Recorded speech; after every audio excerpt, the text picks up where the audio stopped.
The pickup location is on the flyer. It's at our office on Memorial Drive. DeKalb County Extension. We are both the ag agents there. And today we're just going to do a little in-depth look at the plant. You know, it's hard to sometimes know all the details just from a tiny little paragraph on our order form. So I'm going to go one by one just through them. And if you have questions, let me know. Hopefully I can answer them. I'm not an expert on all the plants, but a lot of them I have grown myself. So I can also talk about my experience with them. So just let me know if you have any questions as we go. And yeah, all right, we're going to start with pomegranate. If you joined earlier, Yanni was talking about pomegranates. I actually did buy one of these 2 years ago, and it can be grown as a large shrub or a multi-trunk tree. It does need full sun. So if you don't, definitely like almost all day full sun. This one is prized because it has some of the best flavor, they say. If you regularly eat pomegranates, the seeds is mostly what people like value them for and what they want to eat. So this particular pomegranate actually thrives in temperatures above 85 degrees. It prefers that. It does want a slightly loamy soil. So if you could amend the soil, maybe add some compost or something to it, it can tolerate clay soil, but it does thrive when it has a little bit more of a soil amendment wherever you plant it. It can also take some acidity to it too in the soil. So it's self-fruitful, so it's not something like a blueberry where you need another plant for it to cross-pollinate. It has both male and female flowers on it. So it's heat and drought tolerant, which would be why it likes 85 degrees and above. I bought one 2 years ago. I have a habit of doing this. I'm very neglectful of some of the plants I buy because I don't know where I want to put them. I'm a plant collector like a lot of us. And it actually, this past year, actually produced fruit. I was very surprised. It's in a shady spot. I didn't do anything to it. Still in the container it came in, and it actually gave me fruit. So I would say this one is pretty hardy. It does well. If you are a little worried about pomegranates, then this one kind of took care of itself. So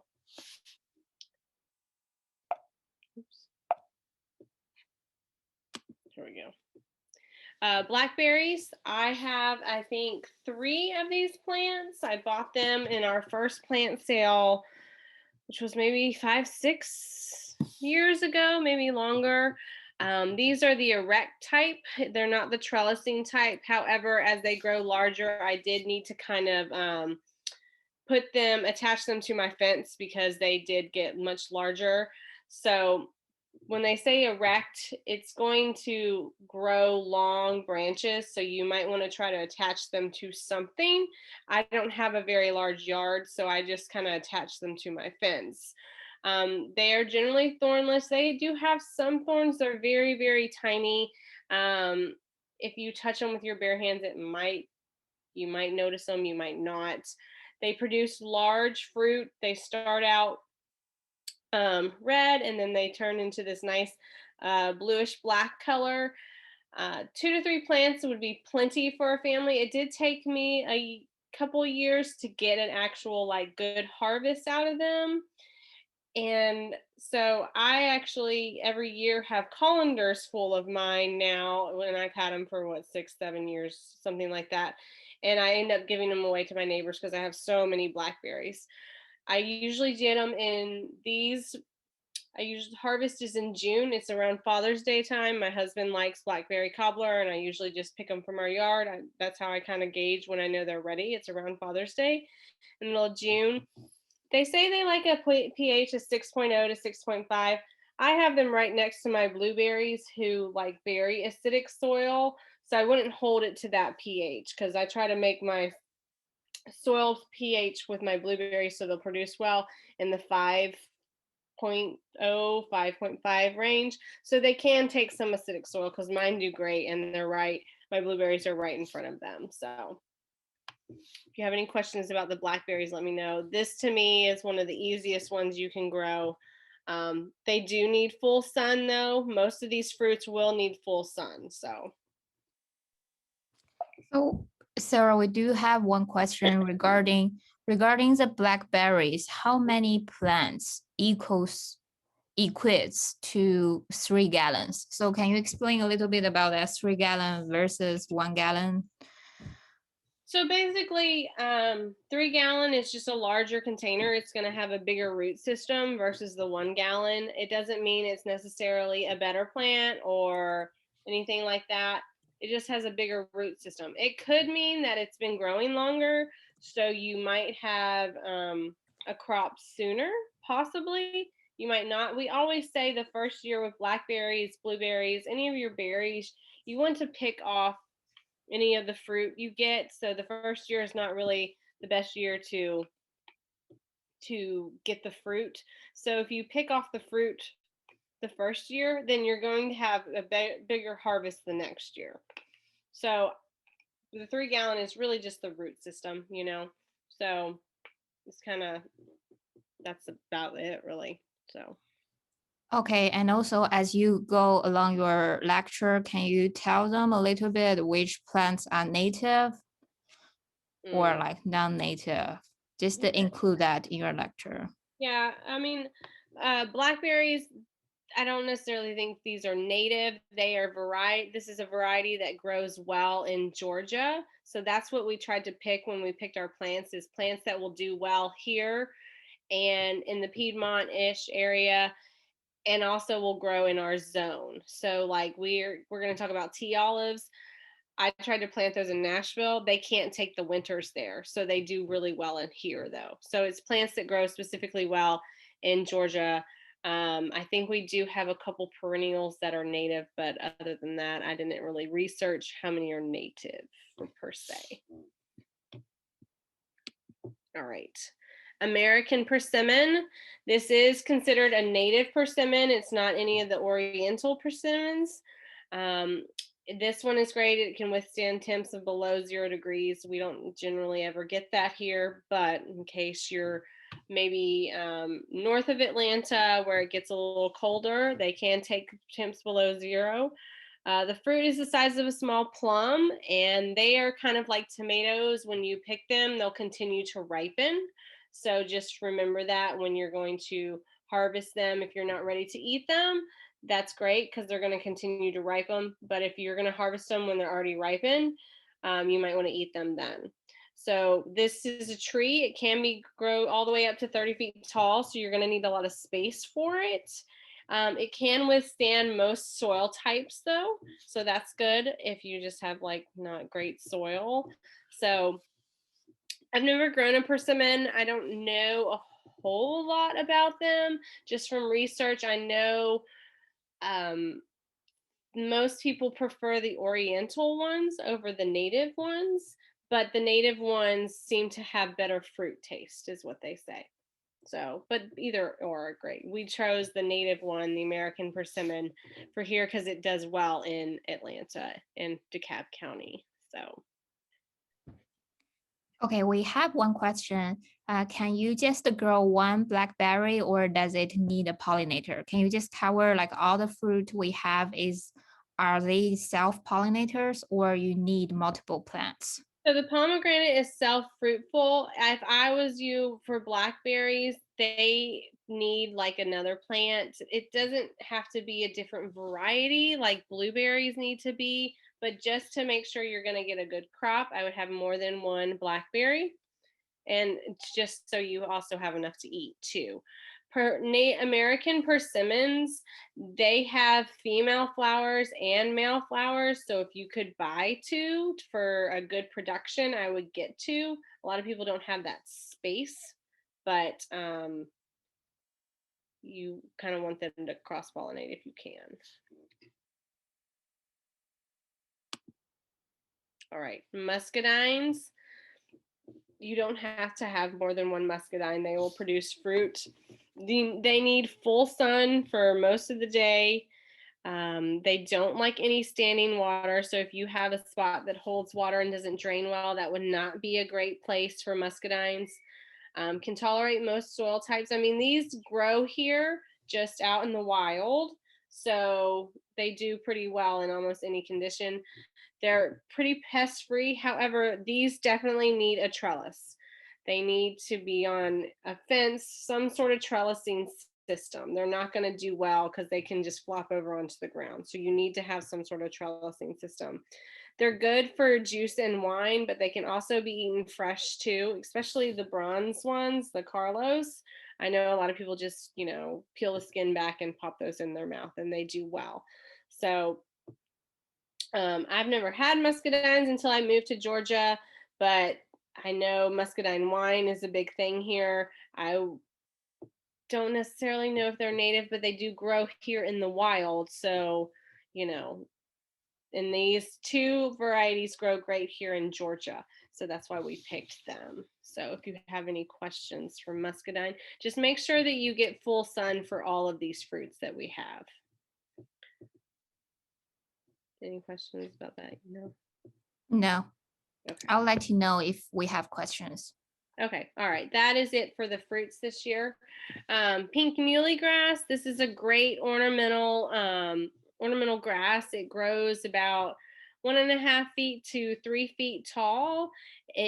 These nice pink plumes you see start arriving the end of summer into the fall. It also adds like some movement and some texture to your landscape beds. If you have like a foundation planting and you have your foundation plants and add these in the background just to get that nice pink color, it's really great for that.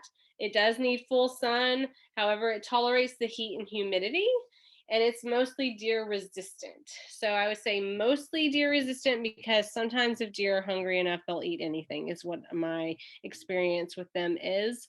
But they tend to not like the muhly grass if you have a problem with deer. So, but this is a nice, pretty ornamental grass to add to the landscape, or even, over to if you want some sort of kind of like fallish screening that adds color, that would be good for that too. So, all right, hydrangea double wedding gown. This is considered one of the lace cap hydrangeas, the macrophylla, which is the, mop head type ones, but this is a lace cap. If you've ever seen the lace cap, they have these blooms, and then they have these tiny little, they almost look like berries almost, but not really, and it's considered a lace cap. So this double wedding gown has these white double blooms, and inside you can see the tiny little white blooms with it. They get 3 feet tall by 5 feet wide, partial sun, well-drained loamy soil. I know hydrangeas do not like to stay wet, so make sure you have soil that will drain well, and some nice like rich soil. So if you wanted to add some amendment to it, it's like compost or topsoil to your area, that would be great too. This is a Monrovia plant. Not that that makes a difference, but they tend to grow pretty good plants. I've never had any bad luck with them. A summer crush. This is part of the Endless Summer series, which means they say they bloom all summer long. These are the pink and green mop head blooms, 3 feet tall by 3 feet wide. They like partial shade, so they can tolerate some sun. I would say if you do get sun on them, the morning sun would be best. Also want some well-drained soil. They bloom on old, and I put new soil. I meant bloom on old and new wood. So if you want to prune them, don't prune out too much, because they're going to bloom on old and new wood stems. So this is something that I definitely want, because I love that color. Now the color can change depending on the pH. They say it can get to be more of a purple depending on the pH you have, but it is mostly they're prized for these bright pink, deep pink blooms. So hydrangea silver dollar. Now this is a paniculata hydrangea. They have more of the cone shaped blooms than the mop heads. However, they can take full sun. So that's a benefit of them. If you have a sunny area, you would want to do more of the paniculata ones. It's more of a compact hydrangea. However, it doesn't get very large. I think maybe 2 feet tall by 3 feet wide, something like that. If you've ever heard of limelight hydrangeas, that is a paniculata. So it's similar to that, except this color has the nice white cone shaped blooms. So there's also some other ones like strawberry and cream, which is, I don't know. Anyways, those are some of the most popular paniculatas. This one has white cone shaped blooms, but it's more compact if you don't have such a big space. All right, fragrant tea olive. Excellent for hedges, screens, specimen plants, foundation plants, even if you need it. A lot of people like to put them in an area that they'll walk by because the fragrance is so nice. These have orange blooms. They are evergreen, so they'll keep their leaves throughout the year. They're relatively pest free. However, they can grow 10 to 12 feet tall. They do have a nice rounding habit to them, so they're not going to go all crazy and everything. But great for screens, any place with a large area. Sometimes if you just want one for the fragrance, you can just plant one. So I really like tea olive. It's a great landscape plant that does really well in Georgia. So we have one question regarding tea olive. Is the tea olive will all be orange blooms and not white? Well,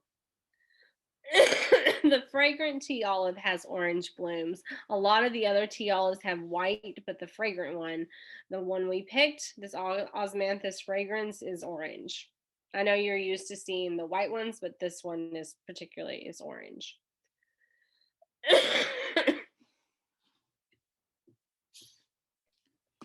And another question about muscadine. Should I expect muscadine to bear fruit in the first year? I don't know the answer to that one. I mean, most of them are going to bear fruit. It's just with a lot of the fruits, we say you need to pick those off so you can have a bigger harvest the next year. So whoever that is, I will have to do some research on that and get back to you. I didn't look that up. I've never grown muscadines myself, so. All right, Heuchera black taffeta. This is a perennial plant prized for its ruffled, almost black leaves. It's great for a shady perennial bed or a border in your landscape beds. They look great when you have planted in masses, or you have they're also called coral bells, if you've ever heard that name too. They need medium moisture but rich soil, so not your clay soil. You might want to amend that. 1 foot tall by 1 foot wide. I have this plant. It looks great. It has nice texture to it, nice color. It looks good. I have a whole bed of different type of heucheras, and I like this one. It does overwinter pretty well too. Some of them kind of die back in the winter, but this one has done pretty well with the winters we have had. If you see these little white things on the screen, those are the flowers. They're not prized for their flower, they're prized for the foliage. If you cut back the flowers after they bloom, that will also encourage more leaves to come out.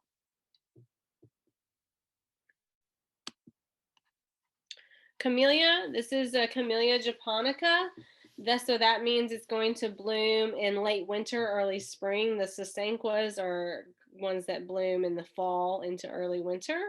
This one it's an evergreen plant, but it has these nice reddish pink blooms with the white edging on it. So it's a different kind of, nice flower for them. If you are out now, you'll see probably a lot of camellias blooming. I know mine in my backyard are blooming really well right now. I've had some people who have stopped and say, I have some in the front yard too, are like, are those roses? And I'm like, no, they're camellias. So they're put on a great show this time of year. They can grow up to be 10 feet tall. It does take them a long time to get established, but once they do, it can be a nice, pretty evergreen plant. They don't need a lot of care. If you do want to prune them, maybe to keep them in like a special space, you would do that after they bloom. You don't want to prune them too far into the fall, or you're going to cut off the blooms. Mostly shade, slightly acidic soil. They're relatively easy to care for. So, and they put out these nice, pretty blooms, and they're some of the first blooms that you'll see before, spring fully hits. So,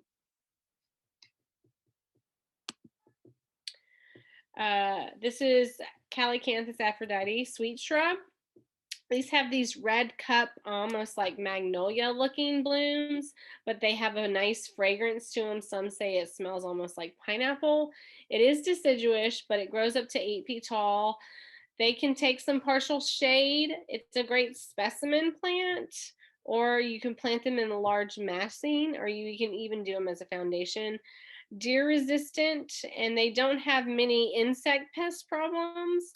So this would be great for the nice flowers that they say make good cut flowers if you want to go and clip them and bring them inside, and they have a nice fragrance to them. So I do believe I want to say sweet shrub is a native. I don't know if this variety is. I could be wrong on that, but possibly. All right, Buddleia Miss Molly. This is a butterfly bush. These are great for pollinators. This one attracts hummingbirds too. It's 5 feet tall by 5 feet wide, so it is one of the larger butterfly bushes. Not as large as some of the regular ones, but they've come out with a lot of compact ones recently. Full to part sun, I would say it mostly thrives in full sun. Has this nice rich color, this deep fuchsia pink. It's non-invasive. It's great planted in groups, landscape beds, perennial beds. It's really nice to the garden. I tried to get a picture of them planted in masses over there so you can see all the blooms it does produce.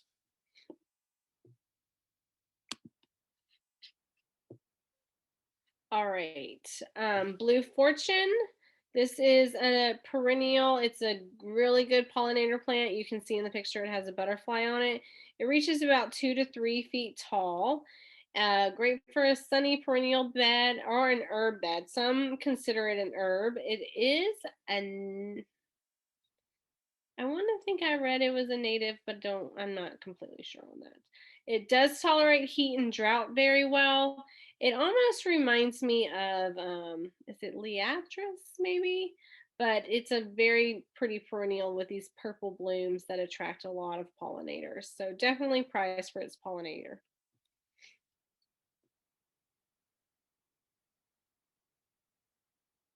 Oh, and it's called Agastache. I had to figure out how they pronounce it. So this is the Blue Fortune variety. Japanese painted fern. This is the silver foliage. It's very dramatic. It stands out in a shady spot because of the bright silver. It needs rich drained soil, morning sun, afternoon shade. If you have a shady spot in your yard or even like a woodland landscape, this is a great plant to add because the silver foliage really stands out in those shady spots. 12 to 18 inches tall and wide. It has these deep red veins, and it gets a little green tint to it, but one of the prettiest ferns I think you can get out there is this Japanese painted fern.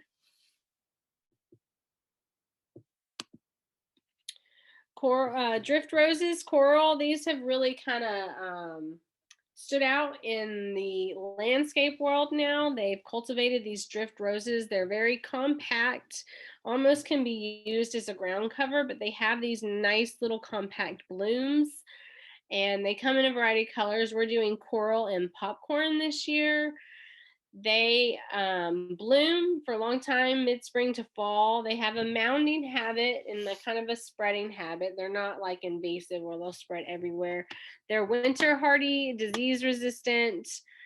They only get about 1.5 feet tall to 2.5 feet wide. So you might want to do more than one, or it's a good filler plant. Let's say you have just a small space in a landscape. You need a nice plant with a pop of color. Very heat and drought tolerant. Very showy. They like full sun.